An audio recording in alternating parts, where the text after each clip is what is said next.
Salut à tous, j'espère que vous allez bien. Aujourd'hui, je vais vous montrer toutes les étapes et techniques pour réaliser ce style de miniature sur Photoshop. Dans cette vidéo, on va prendre celle-ci de Mastu et McFly et Carlito sur la vidéo détecteur de mensonges. Allez, bon visionnage. Donc on va faire la composition en 3 étapes majeures. Premièrement, toutes les photos de nos protagonistes. Ensuite, on va faire l'arrière-plan avec la barre jaune, les côtés verts et bleus, tout ça. Et pour finir, le premier plan, donc tout ce qui est texte, des flèches un peu cardiogramme, etc.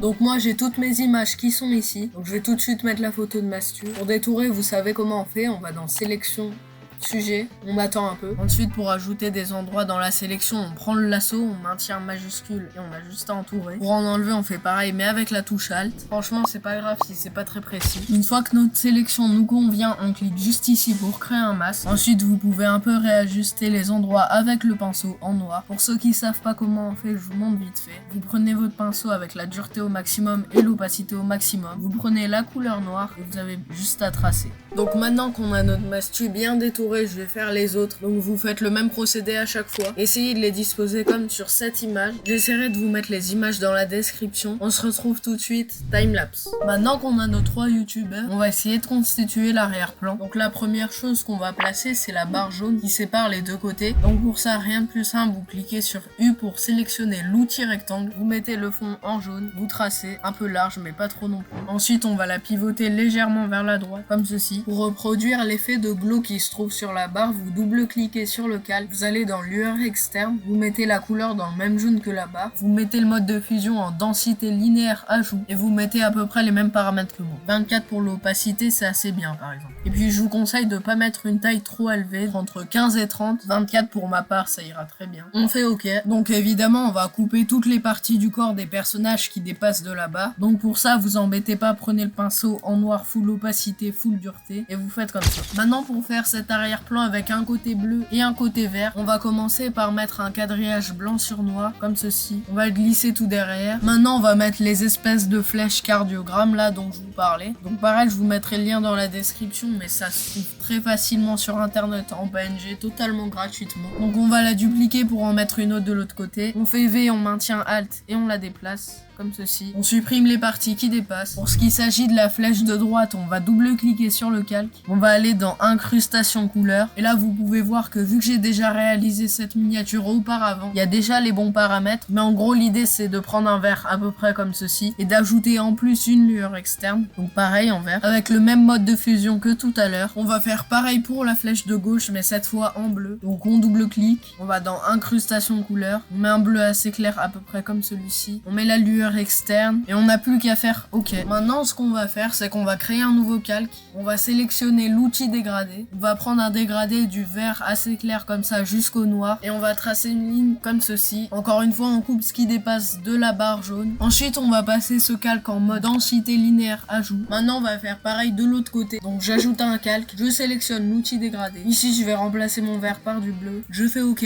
Je trace d'ici au coin gauche supérieur. Je découpe ce qui dépasse. Je place le calque en densité linéaire ajout. Donc là, c'est pas très beau parce qu'il manque plein d'effets de flou et de lumière, mais vous verrez qu'après, une fois qu'on aura fini la composition, ce sera beaucoup plus joli. Maintenant, on va faire le texte dans le cadre rouge. Donc je crée un nouveau calque, j'appuie sur T, je clique ici. La police, c'est Mary. Si vous voulez mettre des accents, vous pouvez écrire en minuscule. Dans tous les cas, ça apparaîtra en majuscule. Donc on va écrire tu as déjà fait un. On met en blanc. CTRL-T pour agrandir. Là, on va écrire plan à 10. Si vous vous demandez pourquoi j'écris séparément les deux phrases, c'est parce que j'ai remarqué que sur la miniature originale, les deux textes étaient légèrement pivotés dans une direction différente. Donc, j'ai préféré le faire séparément. Maintenant, on appuie sur U pour prendre l'outil rectangle. On va mettre la couleur dans un rouge pétant. On vient tracer. Vous prenez ce point et vous le décalez pour légèrement arrondir les bords, comme ceci. Vous le glissez derrière votre texte. Maintenant, on va faire pareil pour le texte d'en dessous. Donc là, je vous conseille juste de dupliquer votre rectangle et de le mettre en dessous avec une taille différente. Pour rassembler tous les éléments de notre texte en rouge, on va sélectionner l'élément du bas, on va maintenir Shift et cliquer sur celui qui est tout en haut. On fait CTRL-G. Et maintenant, vous pouvez voir qu'on peut transformer tous les éléments en même temps à notre guise. Donc maintenant qu'on a fini la composition, on va passer à tout ce qui est effet un peu plus technique. Donc déjà, je vous conseille de cacher le texte parce qu'il pourrait gêner la vision. Et ce qu'on va commencer par faire, c'est un caméra raw sur chacun des personnages personnages. Donc c'est parti, on va aller dans filtre caméra raw. Agrandissez un peu avec la loupe pour avoir une meilleure vision. Déroulez les réglages de base. Je pense que là on va surtout rajouter de la température un peu. On va baisser un peu l'exposition, ajouter du contraste, augmenter les tons clairs et les blancs, ajouter de la texture et de la clarté. On va mettre à 18 la saturation. Au passage, je vous conseille de pas mettre tout de suite la réduction de bruit, on le fera à la fin sur toute l'image. Une fois que vous avez fait OK, vous faites pour toutes les personnes. On se retrouve juste après. Maintenant que j'ai fini tous les filtres caméra raw, un truc simple à faire, c'est de rajouter de l'ombre sous la barre. Donc je vais créer un calque juste en dessous. Je prends mon pinceau avec 0 de dureté et environ 50 d'opacité et 50 de flux. Et pour ceux qui veulent une technique pour tracer droit, vous maintenez Shift, vous faites un premier clic, vous allez au bout de votre ligne et vous faites un second clic et ça va vous créer une ligne tout à fait droite. Donc on va faire pareil de l'autre côté et vous pouvez voir qu'en termes d'esthétisme, ça fait quand même sa différence. Deuxième effet à rajouter, ça va être un flou gaussien sur le fond. Donc pour faire ça, on sélectionne tous nos éléments de fond, on fait CTRL G. Maintenant qu'on a notre groupe, on va le dupliquer avec CTRL J, on cache celui d'en bas, on fait CTRL E pour aplatir l'image, on la convertit en objet dynamique. Ensuite, on va dans filtre, flou ou gaussien. Et mettez-le comme bon vous semble. Moi, je vais le mettre à 2,5 environ. Maintenant, on va s'occuper de l'ombre derrière les personnages. Donc, je fais un calque juste au-dessus du background. Je prends mon pinceau, bas flux, bas dureté, bas opacité, en noir, et je trace. Aussi, puisque McFly est devant Carlito, on va tracer une ombre sur Carlito. Donc, on va créer un masque d'écrêtage. On fait un nouveau calque. On fait clic droit, créer un masque d'écrêtage. On prend le pinceau et on trace. Maintenant, pour ce qui s'agit des sources de lumière, on va venir créer un calque au-dessus de nos ombres, qui sont juste ici. On va maintenir le clic gauche sur le rectangle, on va sélectionner l'outil ellipse, on va mettre la couleur de fond en blanc, on va maintenir Shift pour faire un cercle parfait, on va le placer derrière Mastu par exemple. Ensuite on va convertir la forme en objet dynamique, puis aller dans filtre, flou et flou gaussien, mettez une assez grosse quantité, environ 150, et passez ce calque en densité couleur noire. Et là vous voilà avec une belle source de lumière. Alors bien sûr c'est pas très réaliste puisque la lumière se reflète pas directement sur le corps de Mastu, mais on va s'occuper de ça plus tard. Pour l'instant on va tracer les autres sources de lumière chez McFly et Carlito, toujours avec le même procédé. On trace une ellipse, on la convertit en objet dynamique, on va dans filtre, flou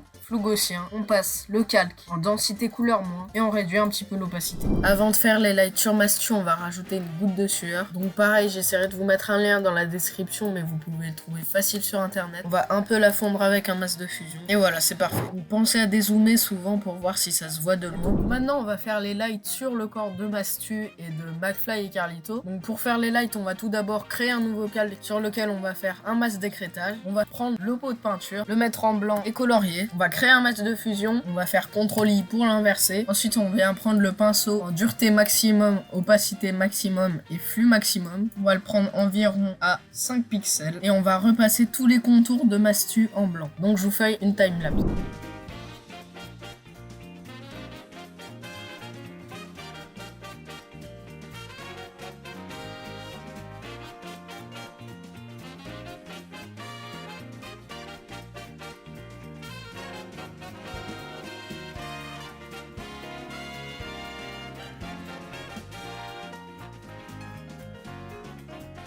Une fois que vous avez repassé sur tous les contours, ce que je vous conseille c'est de prendre l'outil doigt, de mettre la dureté à 0 et l'intensité à environ 50 et d'estomper un peu vos traits avec l'outil doigt comme ça, pour que ça fasse un peu plus naturel. Une fois que vous avez ajusté l'opacité et estompé tous les traits, vous pouvez voir que ça donne un effet plutôt sympathique. Donc là c'est sans l'effet et là c'est avec. Ça prend beaucoup de temps donc vous n'êtes pas obligé de le faire sur tous les personnages, mais je pense que ça peut être une bonne chose. Maintenant on va passer au light un peu plus diffus. Donc pour ça je vais créer un calque de réglage teinte saturation. Je vais le mettre en masque d'écrêtage, je vais mettre la luminosité au maximum. Je viens faire CTRL-I pour inverser le masque. Prenez ces presets là pour le brush. Prenez la couleur en blanc et vous avez plus qu'à tracer. Je vais faire pareil pour McFly et Carlito, ça va prendre beaucoup de temps donc je vais mettre en accéléré. Mais nous on se retrouve pour la suite du tuto.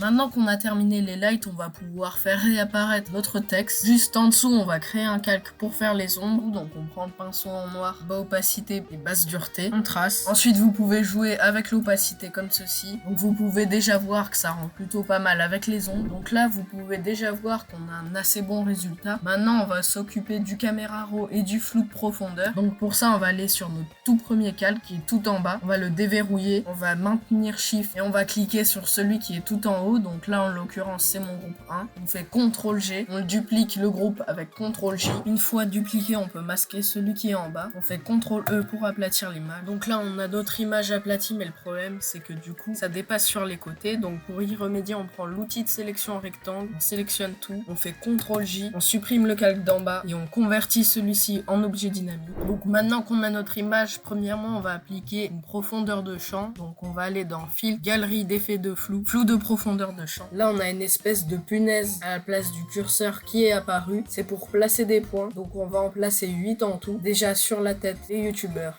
Donc un ici, un ici et un ici. On va placer un autre point sur le texte et enfin on va placer un point un peu après chaque coin de l'image. Donc un ici, un ici, un ici et un ici. Donc là on se retrouve avec 8 points si on compte pas celui du milieu. Maintenant on va les paramétrer. Donc déjà sur Mastu on va enlever totalement le flou. Pareil sur McFly et Carlito. Sur le texte on va l'enlever totalement aussi. Et pour les points qui sont dans les coins on va un peu les bouger pour pas non plus qu'ils rendent flou le texte. Donc comme ça à peu près. Et j'ai oublié de le dire mais sur celui du milieu on va mettre 0 de flou aussi. On peut faire OK. Donc là c'est sans l'effet de flou et là c'est avec. Donc maintenant on va faire le filtre caméra raw. On va pas trop toucher à la température parce qu'on l'a déjà fait sur les personnages auparavant. L'exposition on va la mettre environ à moins 0,10. Ensuite on va mettre le contraste environ à plus 5. On va augmenter légèrement les blancs et on va mettre environ plus 3 pour les noirs. On va rajouter un peu de texture. Je pense qu'on va la mettre à plus 16 comme ça m'a l'air pas mal. La saturation c'est pas la peine de trop la toucher. Je vous conseille de la mettre à plus 5 voire plus 6. Pour la courbe on va légèrement la mettre comme ceci. Niveau détail, on va mettre la netteté à 50, la réduction de bruit à 10, idem pour la réduction de bruit de la couleur. Dans le mélangeur de couleurs, on va mettre les rouges à moins 20, les oranges à moins 3, les bleus à moins 4 et les verts à moins 9. Et dans les effets, vous allez mettre 10 de grain et moins 6 de vintage, ce qui va vous donner des coins un peu assombris comme ceci. Ensuite, vous pouvez cliquer sur OK. Bon, du coup, les gars, voici le résultat après avoir mis tous les effets plus le filtre caméra raw. J'espère que ce petit tuto vous aura été utile. Moi, je vous dis à la prochaine pour une nouvelle vidéo. C'était TV Sissou, bye.